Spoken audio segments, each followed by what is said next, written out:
attempt to overawe us," said the young girl. "Their manners were not fine. They were not even good," Mrs. Westgate declared. Bessie was silent a while, but in a few moments she observed that she had a very good theory. "They came to look at me," she said, as if this had been a very ingenious hypothesis.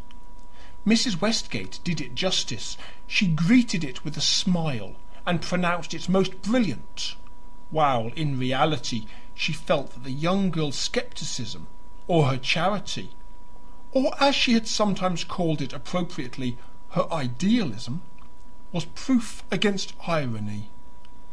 Bessie, however, remained meditative all the rest of that day and well on into the morrow.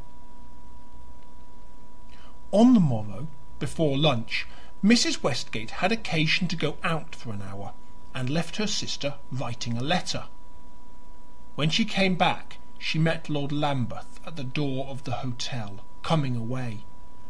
She thought he looked slightly embarrassed. He was certainly very grave. "I am sorry to have missed you. Won't you come back?" she asked. "No," said the young man, "I can't. I've seen your sister. I can never come back."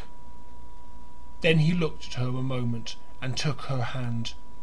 "Good-bye, Mrs. Westgate," he said. "You have been very kind to me." And with what she thought a strange, sad look in his handsome young face, he turned away. She went in, and she found Bessie still writing her letter.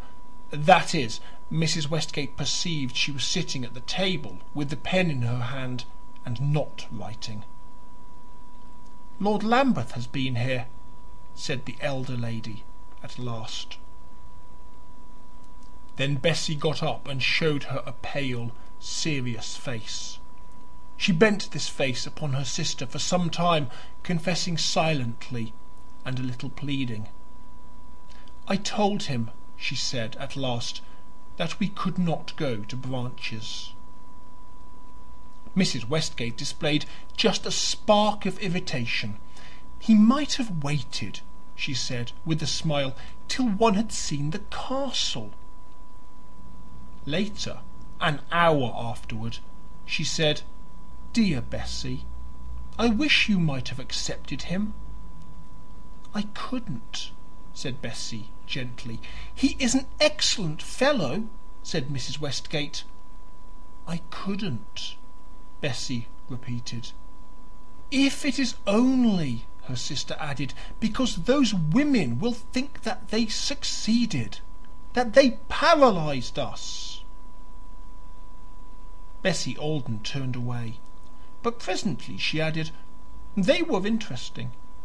I should have liked to see them again." "So should I," cried Mrs. Westgate significantly. "And I should have liked to see the castle," said Bessie. "But now we must leave England," she added. Her sister looked at her. "You will not wait to go to the National Gallery?" "Not now." "Nor to Canterbury Cathedral?" Bessie reflected a moment. "We can stop there, on our way to Paris," she said.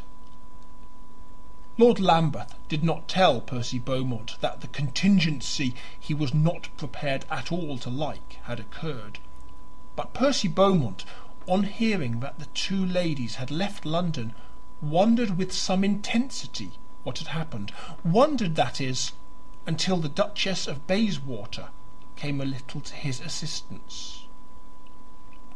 The two ladies went to Paris, and Mrs. Westgate beguiled the journey to that city by repeating several times, "That's what I regret.